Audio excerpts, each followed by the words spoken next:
আমি তাকে বললাম ভাই চলো পবিত্র কোরআনের মধ্যে বলতেছে আন্নাবিউ আওলা বিল মুমিনিনা মিন আনফুসিহিম, আল্লাহ পাক আল্লাহ তাআলা বলতেছে প্রত্যেকটা মুমিন মুসলমানের দিলের চেয়ে নিকটে আছে আমার নবীজি।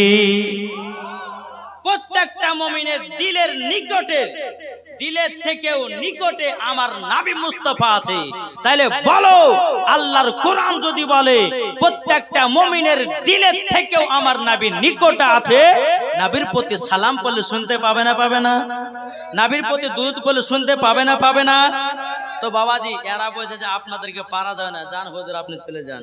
আগে কোন জবাব দেব বলেন তিনি? জি তো বাবাজি আসুন আমরা সকলে যেন নবীকে মোহাব্বত করতে পারি, সকলে যেন নবীকে ভালোবাসতে পারি। জি আমাদের আকীদা যে আমরা নবীকে মোহাব্বত করে অন্ধকার কবরে যাব, ঠিক কি না?